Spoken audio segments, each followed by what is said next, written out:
The Last final. one. The final. You gonna miss this, Mike? I will. First of all, congratulations, Levi. New baby. Thank you very showed much. off pictures of his new baby. Adeline. Adeline. Pretty precious. How do you pronounce it? Yeah, Adeline. I was Adeline. gonna say Adeline Joy. We need a little more joy in the world. Oh yeah, this is great. So yeah, we weren't with you last week. We were planning to do a podcast on the Monday, 2 days following the election. That didn't happen because the day before, Sunday, was it Sunday night or early Monday morning? Early Monday morning. Early Monday morning. God bless Levi and his wife and their family with a new baby girl.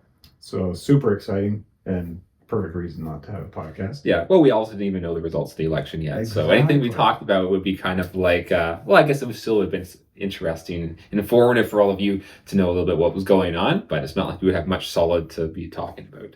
Yeah, all things are in God's providential care, but it was very fortuitous that your new baby came right at that time, because we didn't actually need to talk about it until now, because now we do know the results. Just found out the final results on Monday. Yeah, well, pending one more judicial recounts, which could change some election results a little bit, but we'll get into that a little bit further on. Absolutely. So Levi came into the office today, just back from a week of caring for his family, and he said this was the third closest election in BC history. Yeah. Wow. So we've been talking throughout every podcast about the importance of getting out there, right? Because the polls were showing it's very close. It's so important. It's hard for me not to get into it right away, but we'll wait to get into it. But some of the races were super close, and it just shows the importance of what one vote can make a difference, like how one vote can make a difference, and every vote matters. Yeah, absolutely. You're going to hear a bunch of numbers today, and most of those numbers are pretty small, because that's how small the margins of victory are in a bunch of ridings, and in for which party gets to form government. Okay, so Levi, it's October 29th today when we're filming this. Might not be posted until the 30th, but for those of you watching, it's the 29th, 10 days after the election. Yeah. So now we do know the results. So what are some of the, you talked about close races. What are some of those races that we saw on the 19th? Yeah, so I played hockey on the 19th. So I finished my hockey game. I quickly rushed home, got home right before, as they were starting to bring in the election night results. Actually, no, hockey was canceled because there was a leak in the roof of the rink that we were supposed to play. Oh, wow. Anyways, but yes, started watching some of the results come in on election night. And Elections BC was pretty confident that it could count half of the ballots half an hour after the polls closed, so pretty quickly, and like almost 95% of the ballots or something like that within a couple hours. So they did count the vast majority of the ballots very, very quickly. And by the end of election night, the NDP were ahead or leading in 46 ridings now in BC. With 93 ridings, you need 47 seats to form a majority government. The NDP had 46, and the Conservatives had elected or were leading in 45, and the Greens in 2. And essentially, there were 11 ridings that were too close to call on election night. And some of those main ridings that were close was like Juan de Fuca, Mahalat. The NDP led by just 23 votes. In Surrey City Centre, the NDP led by 96 votes. And in Surrey Guildford, the Conservatives led by 102 votes. So between those three ridings, if two of them flipped from the NDP to the Conservatives would have 47 seats, have a majority. And if one of those Conservative seats flipped, then the NDP would have 47 seats and a majority. But on election night, it didn't look like either party had a majority, but there was still a possibility that either one could win.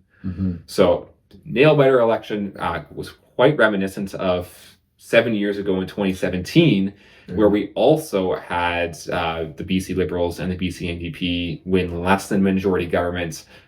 And that one held to be a minority. And so the NDP and the Greens teamed up in a supply and confidence agreement to govern the province for 3 years after that. So we thought we were going to be in for the same type of situation here that evening. But then, of course, Elections BC said, well, hold it. We haven't counted all the ballots yet, right? Yeah. Well, especially with that many ridings that close, I think it just would have been, it wouldn't have been right to call it at that time. No. We had to take the process and make sure that every single ballot was counted, all the mail-in ballots, all the absentee ballots, etc. Yeah. And it's those ballots that took a long time to count, right, Mike? Yeah. Yeah, and it is. I think so. Back to election night, it was a little bit frustrating because, like you said, so many of the votes got counted immediately with the new system that they're using. But then it seemed to take quite a while for the balance of all the polling stations within a riding to report. So the numbers did change a few times. There was Yeah. I was in Alberta at my son-in-law's place and our daughter's house. And So it wasn't even an hour later for you. You just an hour later. it was an hour later. I was still quite wired because I had just come back from the Alberta Youth Conference that day. But anyway, it was a little bit frustrating because there was a lengthy period of time where it's like, oh, the Conservatives are on top. And then all of a sudden it would just like switch. And then it was like, wow, there's still quite a few boxes or polling stations to report in each riding. Yeah. So, and then there was one where they couldn't even count them. Because I think they lost the password. Yeah, they lost the password or something. So even when it comes to elections, they also lose passwords, just like you and I do for Facebook or internet banking or something like that. But then I think it's important for our viewers also to recognize that when it comes to those mail-in and absentee ballots, there was, so you've noted here, 66,000 of them. So those come from various places in the province. So for example, if somebody is working in Prince George, but they live in Surrey, they could vote in Prince George, and then that ballot would have been one of those 66,000. Or, but Levi said his sister's at college in the United States. She voted from there and would have mailed her ballot in. But those take an incredibly long time to count because all the verification has to happen in regards to, is this a real person? Do they belong in this area? Is this their right identification and so on? So it's interesting. I was talking to John Less. Some of you might know John Less. He's a former MLA here in the Chilliwack area. I was talking to him just at a school volleyball game. And he was telling me, he said he remembers those days when they would be waiting for all these ballots to be counted. But that's because of the due process by Elections BC. So kudos to Elections BC for ensuring that it's all done properly.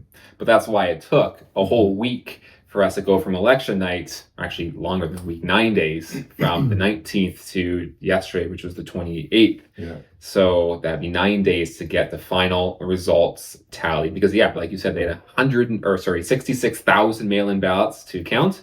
And normally in most elections, we would know, where it's not so close, we already know who would be the government. We'd be waiting for a couple more seats to get finalized, but we would have a pretty good idea of who the government would be. But it was so close that it really came down to basically the last 0.3% of ballots to determine who was going to win the election and if it would be a minority or a majority government.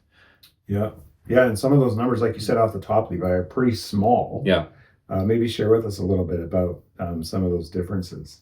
Well, one of the big ones, when they started counting the mail-in ballots and the absentee ballots, one of the ridings that was really close that I already mentioned was Surrey-Guildford, and the Conservatives were leading the NDP by 102 votes. And they had 634 mail-in ballots and absentee ballots to be counted. Mm-hmm. So as they were counting it, they counted over 3 days, and they published the results every couple hours on their website. So as they were counting, every few hours you could refresh the page. It's like, oh, that lead declined from 102 to 90, and then to like 70, and then it kept going down to like 9 votes, and then it flipped from Conservatives to NDP by like 3 or 4 votes. And when all the ballots ended up being counted, the NDP flipped 1 seat, that Surrey-Guildford seat, by just 27 votes. And that 27 votes, or 28 votes at least, gave them from a minority government with 46 seats to a majority government with 47, just by 27 votes. Yeah, that's a razor thin margin, as we would say. Like, I was trying to think in this in like a personal context. So I was thinking maybe you did too, Mike. I had a Thanksgiving dinner with my extended family here in the Fraser Valley. So my extended family here is 19 people. So if all 19 of us moved to Surrey-Guildford to cast the ballot in there, we wouldn't quite tip the entire BC election in our favor. In a different outcome, but I don't know how. Mike, how many of your? I see where you're going here. Yeah, like how many family members do you have who can vote in the Fraser Valley? Well, you mentioned Thanksgiving dinner, so we had Thanksgiving dinner. I think there was 34 people. Okay, so 34. Yeah, that is more than the difference in Surrey-Guildford. So it's incredible, actually, when you put it in that perspective. Like, it's a pretty small amount of people. Yeah. So literally, the Schutten family could have stopped. The Seebinga family could have stopped a party from getting majority government. Yeah. Just one family being in one riding. Like, that's how close some of these ridings were. Wow. So that gets us into this. We've been talking about voter turnout throughout all our podcasts because we at ARPA Canada believe it's a huge part of political action is to just vote, get out and vote. And it kind of, we're always shocked at how there's so many, literally hundreds of thousands of people who can vote, but don't vote. Big part of an election strategy is get out the vote strategy, right? Yep. So we've been encouraging people to volunteer for candidates to help do that and so on. So this election, the turnout, as reported by Elections BC, is 57%. Mm-hmm. So you have reminded us in the past, Levi, that about 4 decades ago it was hovering around almost in the 80% range. 78 to 80% of people would vote. That's dropped to an average of like 54%. So we improved, but only a small bit. And when you look at some of the differentials, like you just talked about, it's like some people must be like, oh, I guess I should have voted. And so, we want to thank everybody who did vote for participating in democracy. But if you know people who don't vote or think it's just not their responsibility, it can make a huge difference. Yeah, we're thankful everyone went out to volunteer as well. I don't know how the specific stats. You have to talk to a campaign. But like one person who's volunteering to get out the vote on election day, I'm sure there's some studies that would take, the average volunteer there can get out an extra 10 or 20 votes since that day. So I have no idea. I'm making that number up. But it could have just taken just a few more volunteers for one campaign to flip a seat, to flip a government, to go from majority to minority. That's why every little bit counts when it comes to a campaign. Mm-hmm. Yeah, so in this election, there were just over 2 million votes cast, 2,037,000. So third closest election, just to put that in perspective. So 1952, and again, this has been provided by Levi. Levi always does a great job at some of the research for this. There was a single seat, one seat only, that separated the Social Credit Party from the NDP. And then in 2017, as we talked about already, the Liberals had 2 more seats than the NDP, although the NDP with the Greens together formed a coalition to govern. Yep. And then now, 2024, the third closest election, where the NDP won 3 more seats than the Conservatives, and they can actually govern without the support of the Greens this time.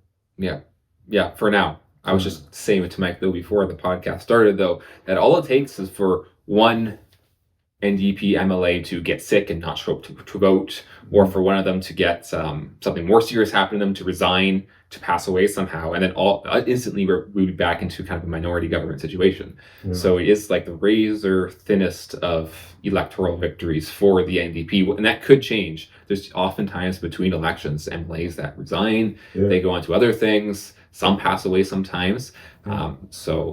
Yeah, and the other part I think that's going to be interesting is, so the first kind of order of business is that all the newly elected MLAs are going to be sworn in, and then the legislature will be called back to resume sitting. The very first thing they have to do is select a speaker. Yes. So this is going to be interesting, right? Because if the NDP is the only party that's going to have a speaker come forward, or somebody who, I think you can get nominated to be the speaker, and then they have an election amongst all the MLAs, who's the speaker. But if that speaker comes from the NDP, they're back down to 46. They're going to then necessarily rely on the Greens in order to pass legislation as well. Because it would be 46 MLAs for the NDP, and then 44 for the Conservatives, plus 2 for the Greens. So the opposition parties and the government parties together would be tied if they voted that way. And then it would come down to the speaker every single time to break a tied vote. And usually by convention, they always vote to support the government, just to keep especially in confidence votes, to keep the machinery of the government going. But imagine every single vote. Imagine if you're sit on council or something like that at church. Imagine every single vote at church going down to a tie, and the chair having to break the tie every single time. Well, and some of you watching, and I think us as well, would probably say it's not likely to happen every time, because I don't think the Greens are going to partner with the Conservatives on every vote to vote together. So I think it makes what you're saying, as far as, if someone chooses to go into a new career or anything like that, because they're going to have to select a speaker, it makes it even more likely that we could be in that scenario within the next 4 years, where through a by-election, a Conservative takes another seat, and all of a sudden the government could fall. Yeah. Hold on to your pants, everyone. Yeah, might be less than 4 years until we're doing this all over again. Yeah. All right. Okay. Levi, in our internal little election pool, I had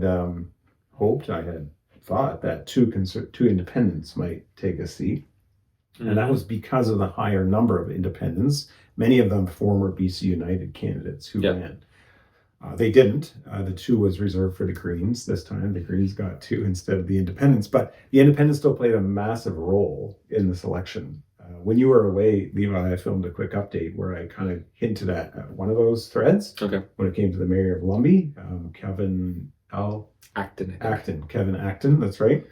Who was the BC United candidate, ran as an independent and took over 4,000 votes. Yeah. But there's other storylines too. Like, so they did make a difference in this campaign. Maybe share with our viewers just some of those.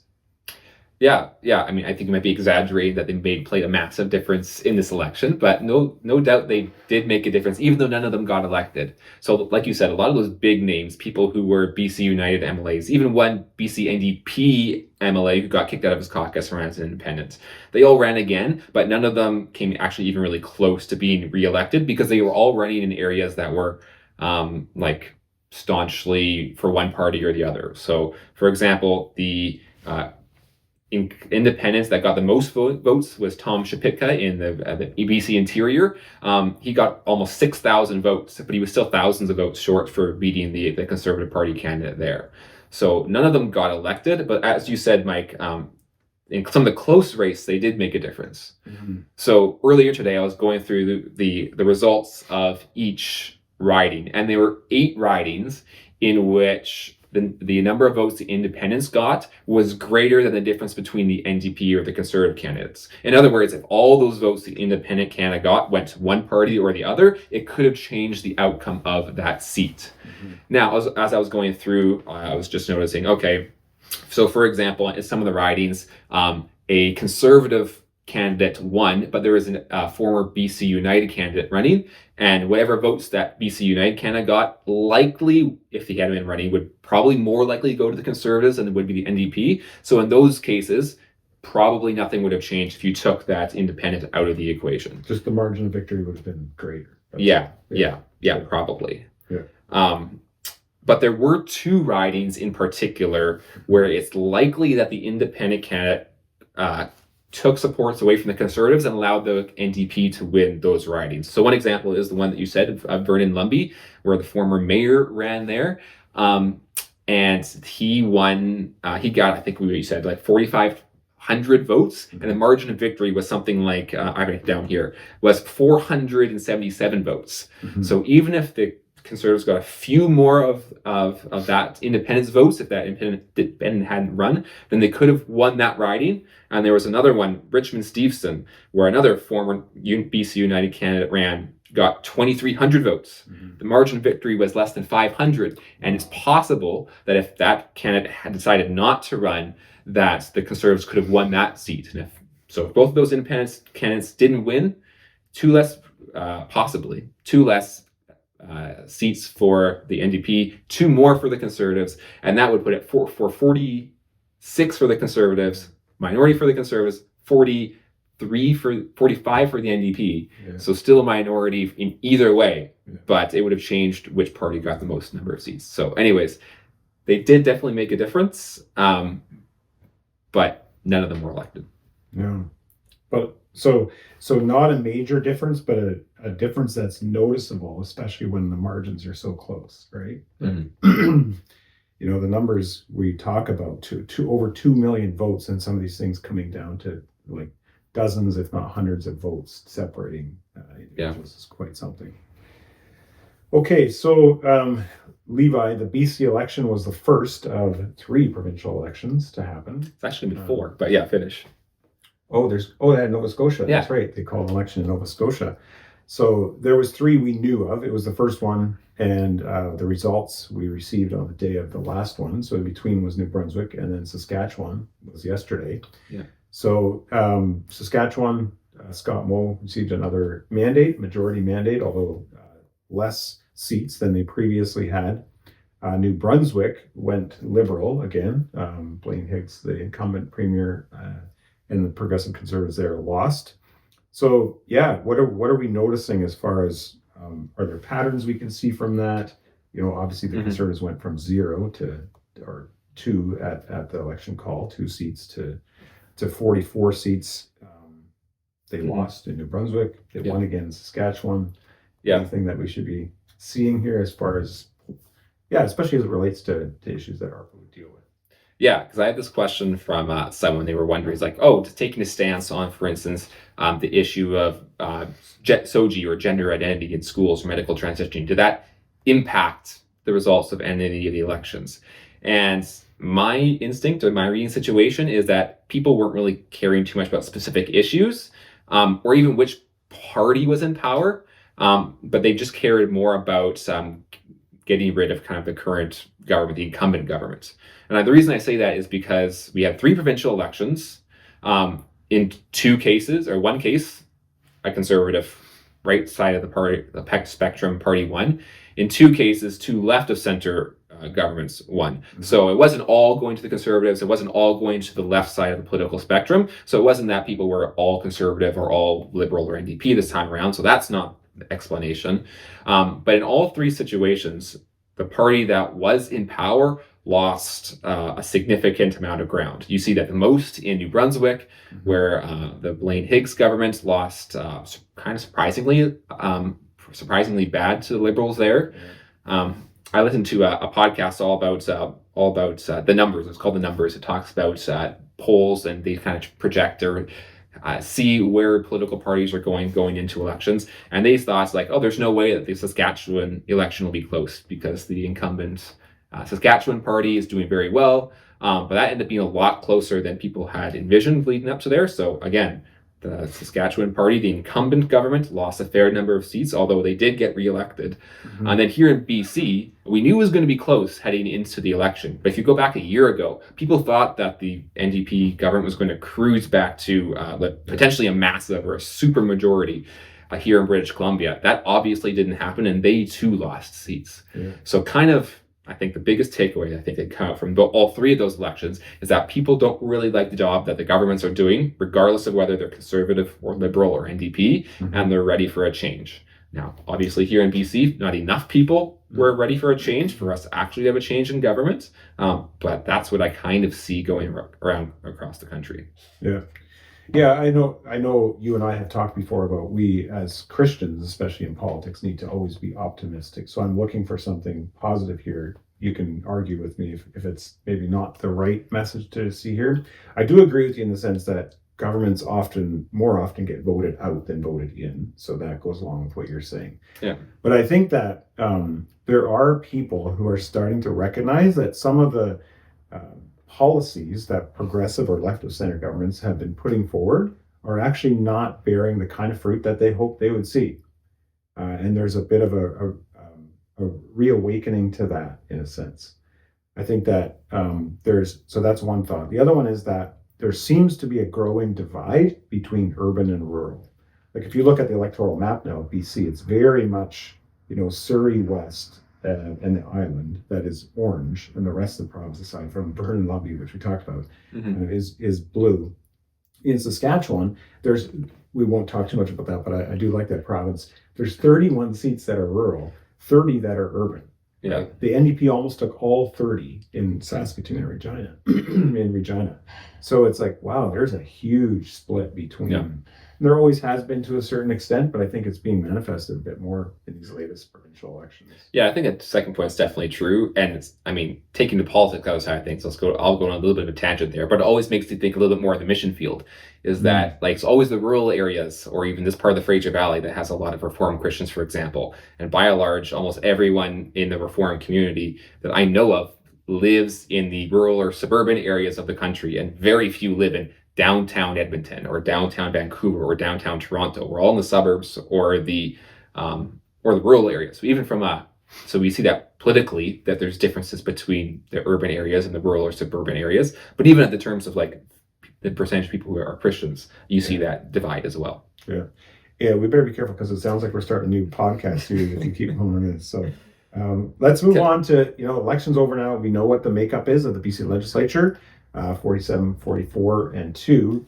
Pending one thing. I forgot to mention earlier. So pending, so the final election count is done, but there is a clause in the Elections Act that says if there is a riding after the final count is done where the vote is within 0.2 percentage points, so like super close, then there will be a judicial recount. And the one seat that the NDP flipped, Surrey Guildford, from the Conservatives to the NDP, that gave them the majority, since they only won it by, I think, 27 votes, that falls within the threshold. So within the next week, there will be, I believe it's the Supreme Court Justice in British Columbia who will oversee the recount in that riding. And 23 is small enough that if there were any errors in hand counting the ballots or machine counting the ballots, there is a possibility that that seat could change yet.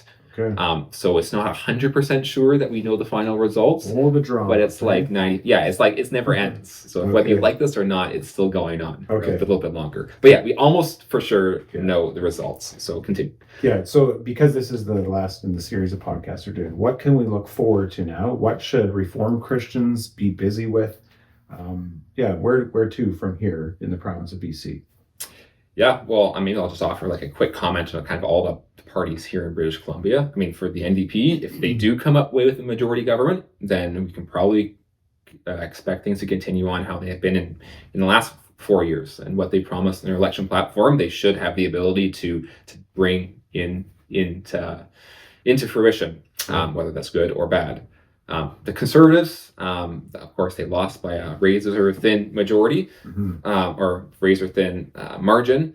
But next time around, they're definitely well-positioned next election to take the government next time. I mean, this time they went from like a party which is a few percent in the polls a year or two ago to almost winning. So they had very little organization, very little money. They had some distracting candidates in many times. And so next time around, they should have better organization to get out the vote, which we said was really important on election day. They'll also have access to a per vote subsidy. So here in BC, one way that political parties are financed is that you get about $1.80 per vote you received in the election every single year. That's kind of a way that parties are subsidized by the provincial government. So that kind of means that the British Columbia Conservatives, for example, they got about $900,000 votes. You multiply that by $1.80. That means they'll receive $1.6 million every year to help fund and organize their party in the years to come. So that'll be a lot of money to help them get organized. And they'll probably will get higher quality and higher profile candidates. So they're definitely going in the right direction and would have a good chance of forming government next election.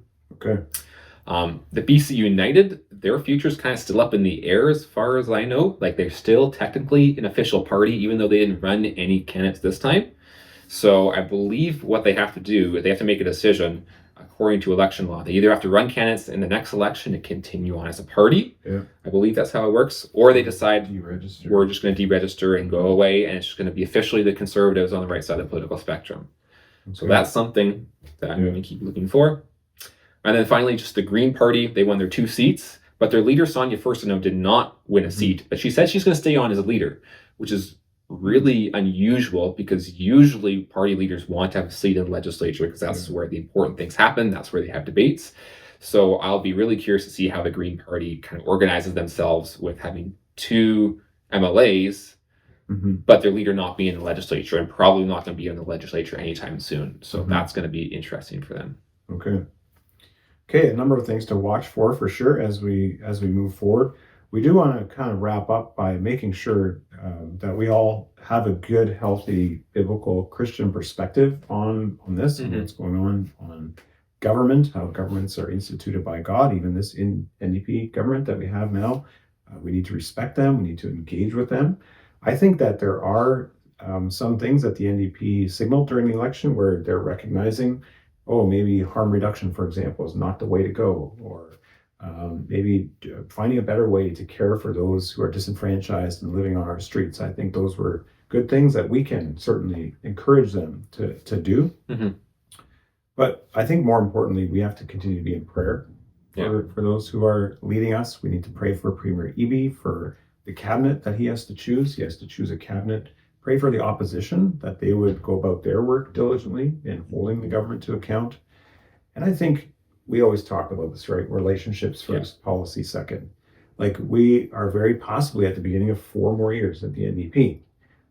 What are we doing to build relationships with them? What are we doing to build relationships with many of you watching? Probably have a brand new MLA. Mm-hmm. Now's the time to congratulate them, to introduce yourself, to see what you can do to help them, to encourage them, to put forward policies, to take the action items we put forward here with our Canada, bring them to their attention. So we have to be optimistic. There is lots we can do here in BC, even with an NDP government that might be hostile to a lot of biblical values and morals. There's a lot that we can do as we respect those in authority over us and engage with them. Mm-hmm. Yeah, well said, Mike. Any thoughts, Levi, as we finish this up? It's been 6-7 weeks now that we've been doing this, and any parting thoughts as far as your reflections on it? I've definitely enjoyed it quite a bit. Like, it's been a fair bit of work to get ready for these podcast episodes and to follow things. I mean, I would have done a lot of following this anyways. Mm-hmm. But it's kind of good to, even if it's a little bit more work, to put that kind of research and knowledge into good use. And I hope that all of you have enjoyed watching and following along, and hopefully have learned a little bit something about what BC elections are like, BC politics are like, how to engage in the political process, all those type of things. Because basically our goal as ARPA Canada is just to educate, encourage, and equip you to be involved in political action.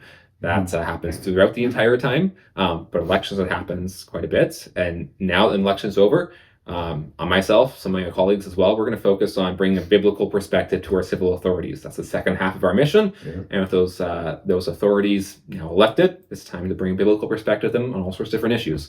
So that's what our commitment to you is, that rooted in hope and in God's providence, and in knowledge of that we are going to bring that biblical perspective to them, but always staying positive and thankful and knowing that the battle is always the Lord's. That's where we're always rooted. We're going to continue doing that here in British Columbia, regardless of who's in power. Amen. All right. Okay. Hey, thanks a lot, Levi. It's been great. Thanks, Mike. Yeah. Take care, everyone. See ya.